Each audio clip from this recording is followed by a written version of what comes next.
Hola amigos, antes de comenzar quiero contarles algo importante. Casi el 80% de las personas que ven este canal todavía no están suscritas.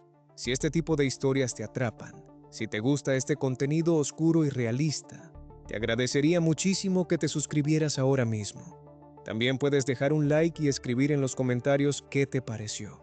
Tu apoyo no solo ayuda al canal, también hace que estas historias lleguen a más personas.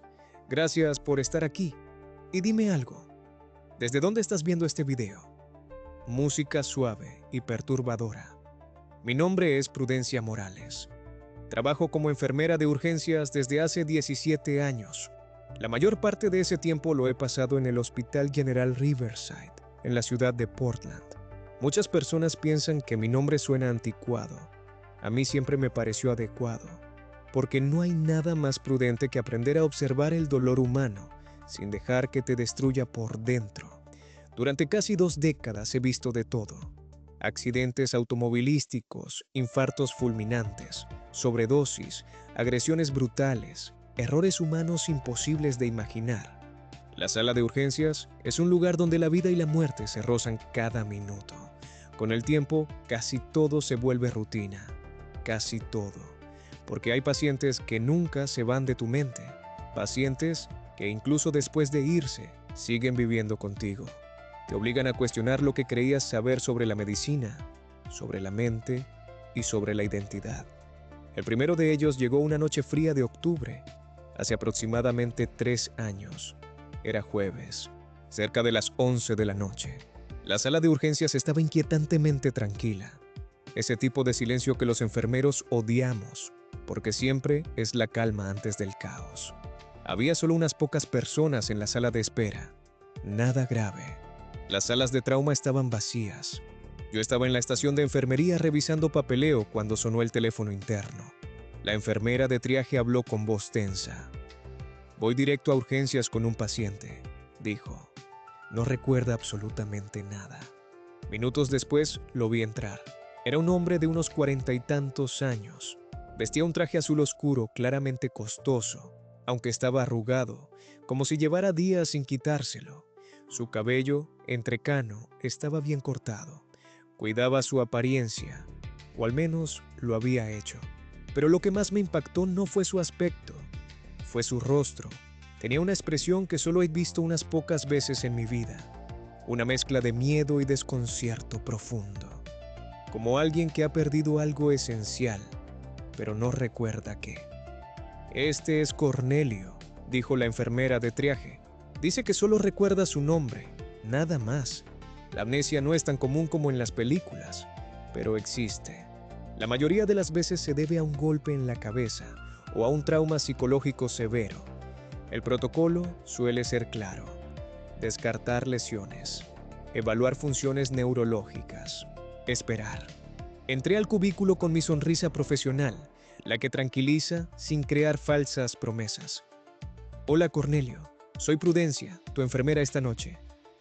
¿Sabes por qué estás aquí?». Me miró con esos ojos extraños de un color indefinido entre verde y gris. «No lo sé», respondió. Estaba caminando por la calle y de repente me di cuenta de que no sabía a dónde iba. No recuerdo dónde vivo, a qué me dedico, ni siquiera mi apellido. Solo sé que me llamo Cornelio. Mientras hablaba noté algo más. Había pequeñas manchas oscuras en la solapa de su saco. Sangre seca, pero no tenía ninguna herida. «¿Cuándo comenzó esto?», pregunté. «No estoy seguro. Tal vez hace 1 hora, tal vez más». El tiempo se siente extraño, como si avanzara y se detuviera al mismo tiempo. Luego dijo algo que me erizó la piel. «Siento que debería estar en algún lugar importante, haciendo algo crucial, pero no recuerdo qué». Lo revisé cuidadosamente. Pupilas normales, reflejos intactos, coordinación perfecta, signos vitales ligeramente elevados por ansiedad, nada más. No había drogas, no había alcohol, no había golpes. «¿Traes identificación? ¿Teléfono? ¿Cartera?», negó con la cabeza. «Revisé mis bolsillos antes de entrar», dijo. «Nada. Es como si hubiera aparecido de la nada». 20 minutos después llegó el médico de guardia, el doctor Teodoro Álvarez, un hombre alto, delgado, con más de 30 años en urgencias, especialista en casos psiquiátricos complejos. «Buenas noches, Cornelio», dijo con voz grave. «Vamos a ayudarte a entender qué está pasando». Le hizo una evaluación neurológica completa. Cornelio respondió todo correctamente. Sabía quién era el presidente. Podía hacer cálculos matemáticos. Reconocía objetos y sus funciones. Todo estaba intacto, excepto su identidad personal. «Vamos a hacer estudios», explicó el doctor. «Análisis de sangre, una tomografía. Esto suele ser temporal». Mientras le extraía sangre, Cornelio me observaba con una intensidad incómoda. «Usted me resulta familiar», dijo de pronto. «Nos conocemos». «No lo creo», respondí. Él frunció el ceño. «¿Nunca ha sentido que vive la vida de otra persona, como si el nombre que usa no fuera realmente suyo?» Antes de que pudiera responder, llegó un oficial de policía, el agente Bruno Rivas. «Vamos a tomar sus huellas dactilares», le explicó, «para intentar identificarlo». Cornelio dudó, pero aceptó. Mientras le tomaban las huellas, sus manos temblaban. La tomografía salió completamente normal. El análisis de sangre también. Entonces llegó el resultado de las huellas. «No existe», dijo el oficial. «No tiene antecedentes. No figura en ningún registro. Es como si nunca hubiera existido». Pero eso no fue lo peor. «La sangre en su ropa», continuó, «pertenece a un hombre llamado Marcos Valdivia, reportado como desaparecido hace 3 días. Sentí un escalofrío. «¿Está muerto?» «No lo sabemos», respondió el oficial. «Pero la cantidad de sangre no es buena señal». Cuando volvimos al cubículo, Cornelio estaba sentado mirando sus manos. Alzó la vista. Por un segundo, solo por un segundo, juraría que vi satisfacción en su rostro. «Cornelio», dijo el oficial, «necesito preguntarte por la sangre en tu ropa». Él la tocó con un dedo. «¿Sangre? No me había dado cuenta. ¿Recuerdas cómo llegó ahí?» Cerró los ojos. «Hay una habitación, paredes blancas, agua goteando, alguien llorando. No sé si es un recuerdo o un sueño». Las horas siguientes fueron inquietantes. Cornelio sabía cosas que no debía saber. Mi horario, la hija del doctor Teodoro, que el agente Rivas había sido transferido recientemente. «No sé cómo lo sé», decía. «Simplemente está ahí». Finalmente, dijo algo que cambió todo. «Prudencia. Necesitas ir al sótano de una casa abandonada en la calle Hancock, número 4782. Ahora». Nadie le había dicho mi nombre completo. La policía fue. Encontraron a Marcos Valdivia, vivo, torturado, encerrado. Todo coincidía con lo que Cornelio había descrito, pero las cámaras de seguridad mostraban algo imposible. Marcos había entrado solo. Nadie más apareció. Cornelio empezó a deteriorarse. A veces era un hombre confundido, a veces frío y calculador, a veces un niño asustado. «La memoria es solo una historia», me dijo al amanecer. «Cambias la historia, cambias a la persona». El análisis final reveló restos de un compuesto experimental, una droga diseñada para borrar recuerdos traumáticos. «¿Quién te la dio?», preguntó el doctor. Cornelio sonrió. «Tal vez alguien quería que yo olvidara, o tal vez alguien quería que Cornelio existiera». Ese mismo día fue trasladado a un hospital psiquiátrico. Una semana después, llamé para preguntar por él. «No tenemos a nadie con ese nombre», me dijeron, como si nunca hubiera existido. 3 semanas después, encontré algo en el sistema. Un expediente antiguo.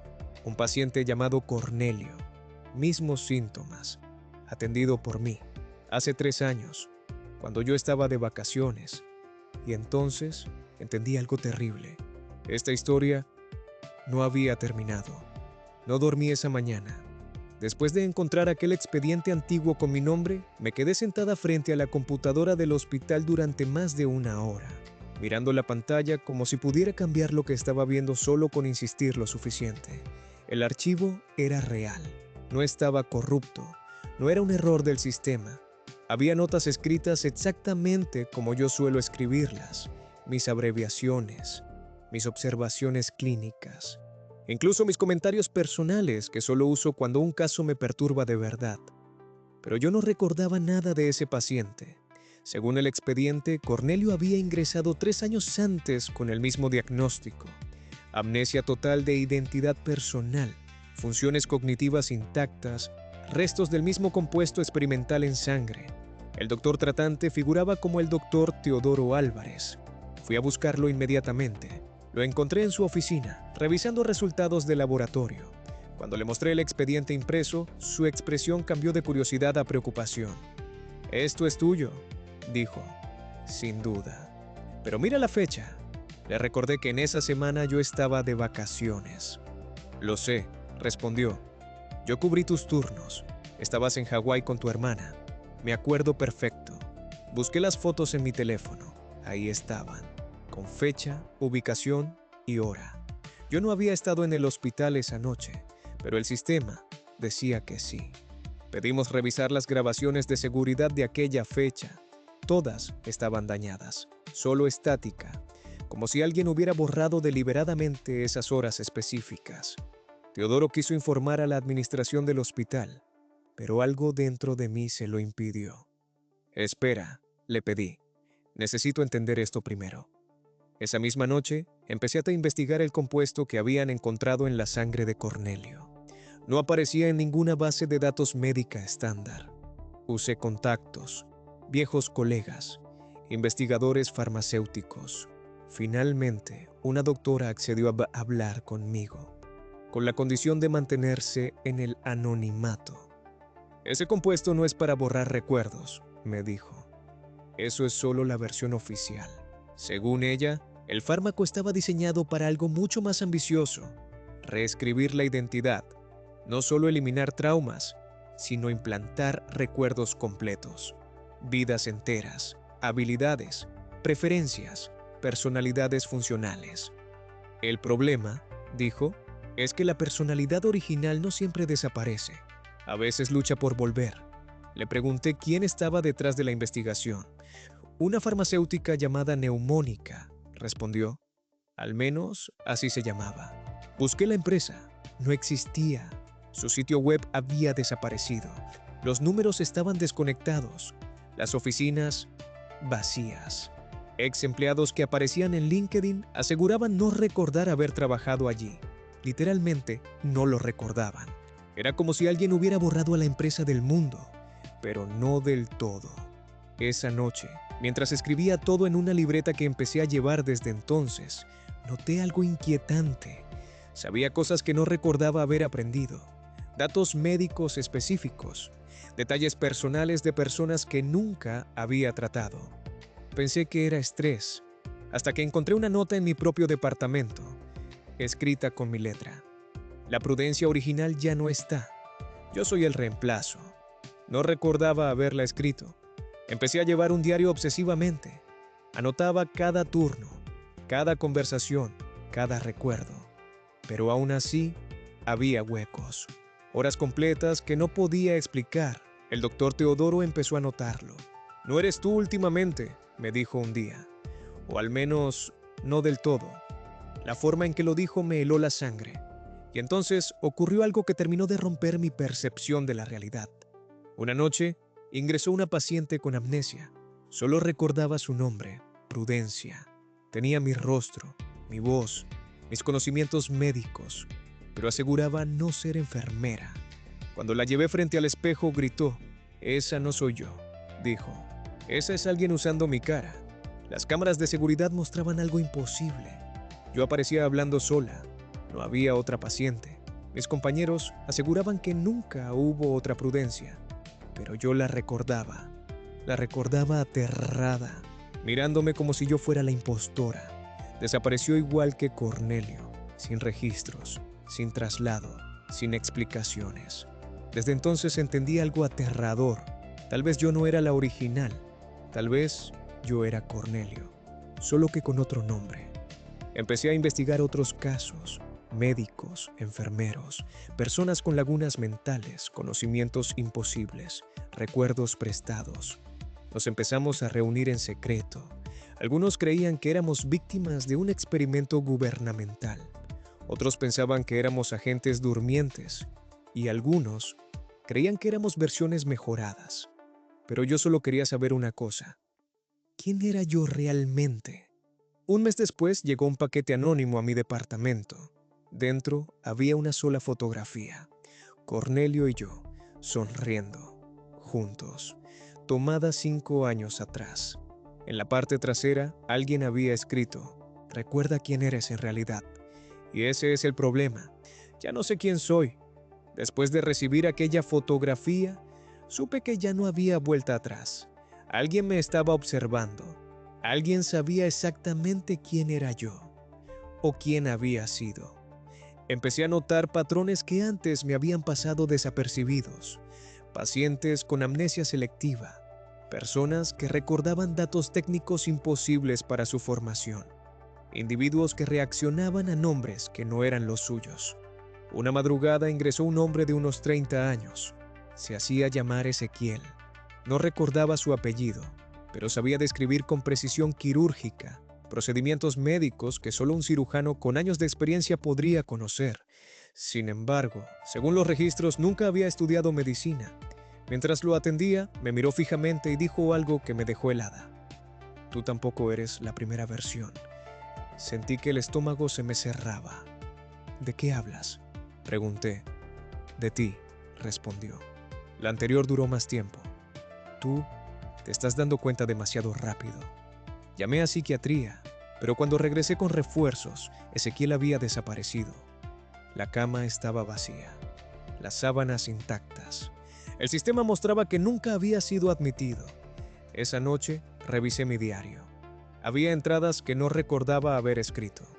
Una de ellas decía: fase de fragmentación avanzada, conciencia residual activa, riesgo de colapso. No parecía una nota personal, parecía un informe.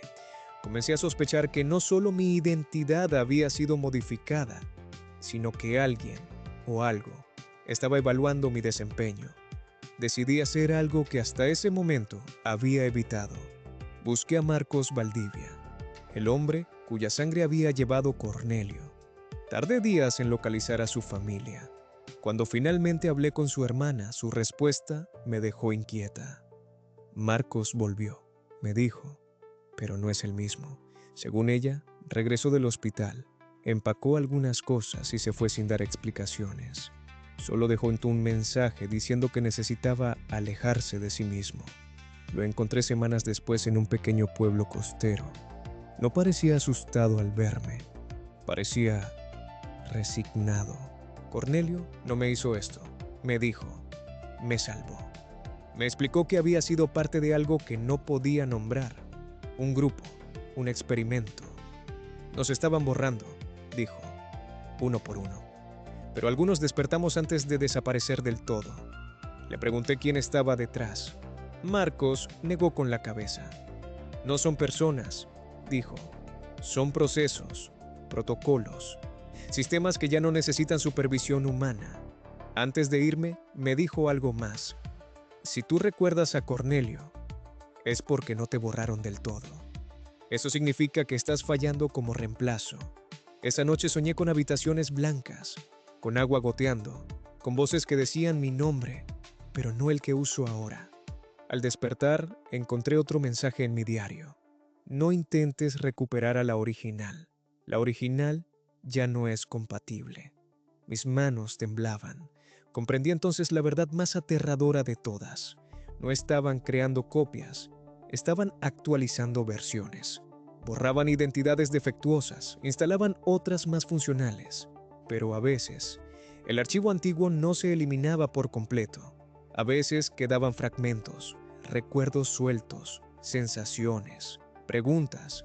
Y esas preguntas eran el verdadero problema, porque una identidad que empieza a cuestionarse deja de obedecer. Después de hablar con Marcos Valdivia, dejé de intentar convencerme de que todo tenía una explicación médica. Ya no era solo amnesia, no era solo trauma, Era algo sistemático, algo que se repetía. Comencé a revisar expedientes antiguos del hospital, no solo los míos, sino los de otros enfermeros y médicos que habían renunciado de forma repentina, que habían solicitado licencias largas o que simplemente habían desaparecido del sistema sin una razón clara. Encontré patrones inquietantes. Todos habían tratado pacientes con pérdida total de identidad. Todos habían reportado conocimientos inexplicables en esos pacientes. Y todos, antes de irse, habían comenzado a mostrar inconsistencias en su propio comportamiento. Uno hablaba de recuerdos que no eran suyos. Otro aseguraba haber trabajado turnos que nadie más recordaba. Una enfermera escribió en su último informe: "Ya no sé si soy quien empezó este turno". Intenté contactar a algunos de ellos. La mayoría no respondió. Uno sí. Se llamaba Samuel Ortega, ex médico de urgencias. Nos encontramos en una cafetería fuera de la ciudad. Parecía cansado, envejecido más allá de su edad. "No deberías estar buscándome", me dijo apenas me senté. "Si tú recuerdas demasiado, significa que ya te marcaron". "¿Quién?", pregunté. Samuel respiró hondo. "El sistema". Me explicó que no había una sola empresa ni un solo grupo detrás de todo. Era una red de programas automatizados, protocolos creados inicialmente para tratar traumas severos en personal de alto riesgo, soldados, agentes, personas que habían visto demasiado. El objetivo original era simple: borrar recuerdos dañinos y permitir que el individuo siguiera funcionando. Pero con el tiempo, el sistema aprendió. Descubrió que era más eficiente reescribir por completo la identidad que intentar reparar una dañada. "No borran personas", dijo Samuel, "las reemplazan, mantienen el cuerpo, mantienen las habilidades útiles, solo cambian la historia interna". Le pregunté qué pasaba con la identidad original. Samuel bajó la mirada. "Algunas se disuelven, otras se quedan atrapadas, como ecos". Entendí entonces por qué Cornelio sabía cosas que no debía, porque yo sabía cosas que no recordaba aprender. No eran implantes perfectos, eran superposiciones. Antes de despedirnos, Samuel me dijo algo que todavía resuena en mi cabeza. Cuando el sistema detecta que una versión empieza a cuestionarse demasiado, inicia el protocolo de reemplazo. Esa misma noche, al llegar a mi departamento, encontré la puerta entreabierta. Nada estaba robado, pero había algo nuevo sobre la mesa. Una carpeta, sin logos, sin marcas. Dentro había evaluaciones psicológicas, mías. Clasificación: versión activa con conciencia residual. Estado: inestabilidad creciente. Recomendación: preparar sustitución. En la última hoja había una frase subrayada: "Las versiones que desarrollan identidad propia dejan de ser funcionales". Me senté en el suelo, incapaz de moverme. No estaban observándome para estudiarme, estaban decidiendo cuándo borrarme. Y entonces ocurrió algo que no estaba en ningún informe, algo que no habían previsto. Recordé. No un recuerdo concreto, no una escena, sino una sensación. El momento exacto en el que dejé de ser la original. Una sala blanca, una voz sin rostro diciendo que todo estaría bien, que el dolor desaparecería. Y yo aceptando. Comprendí algo esencial. No me habían obligado. Yo había dado permiso. Había elegido olvidar. Pero ahora estaba despertando. Y el sistema no sabía qué hacer con alguien que recuerdas haber sido borrado. Después de esa noche, supe que el tiempo se había vuelto mi enemigo. Cada turno en el hospital podía ser el último como esta versión de mí. Cada paciente nuevo podía ser una distracción o una prueba. Empecé a notar pequeños fallos en la realidad. El sistema del hospital me cerraba sesión solo. Mis credenciales dejaban de funcionar por minutos enteros. Algunos compañeros me miraban con confusión, como si no recordaran haber hablado conmigo horas antes. Una madrugada, el doctor Teodoro me llamó a su oficina. Su rostro estaba pálido, tenso. "Prudencia", dijo lentamente. "Necesito que seas honesta conmigo. ¿Tú recuerdas haber trabajado aquí hace 17 años? La pregunta me atravesó como un bisturí. "Sí", respondí. "Eso creo". Teodoro negó con la cabeza. Según los registros antiguos, tú llegaste hace poco más de 3 años. Sentí que el aire desaparecía del cuarto. Eso no es posible, dije. Yo formé a media sala de urgencias. Eso es lo que todos creen, respondió.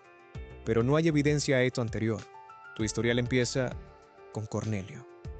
Antes de que pudiera decir algo más, las luces parpadearon. El monitor de su computadora se apagó. Cuando volvió a encenderse, mi nombre ya no estaba en el sistema. Teodoro me miró con terror. No existes, susurró. Salí de la oficina sin decir una palabra. No fui a casa. No podía.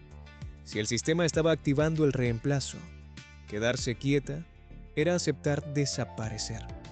Fui al único lugar donde todo había comenzado, la casa abandonada de la calle Hancock.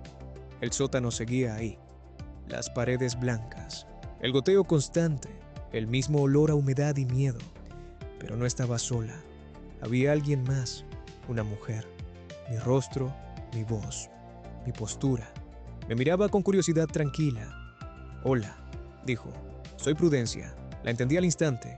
Ella no estaba defectuosa, no cuestionaba, no dudaba. Era la versión correcta. «Tú eres la anterior», continuó.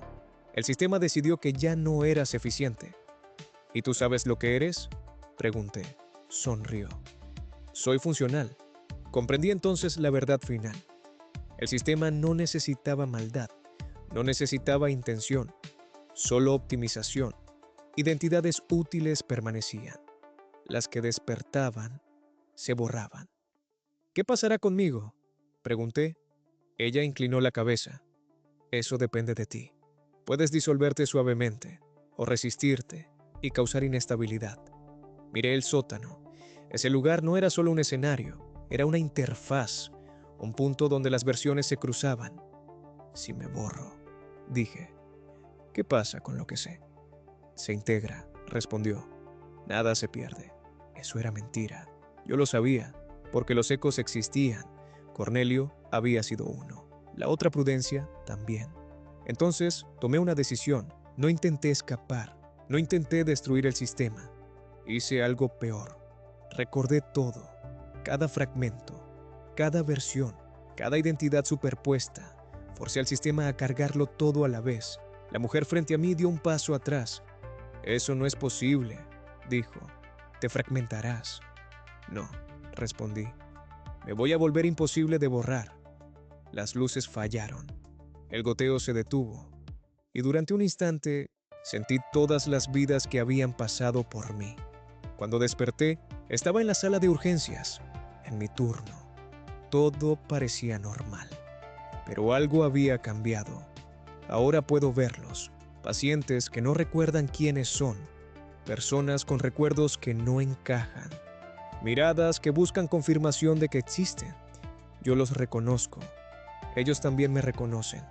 El sistema sigue funcionando, pero ahora falla más seguido, porque ya no borra sin dejar rastros, porque algunas versiones despiertan, porque algunas historias se niegan a desaparecer. Sigo trabajando como enfermera, sigo siendo Prudencia, pero ya no soy solo una versión, soy una grieta.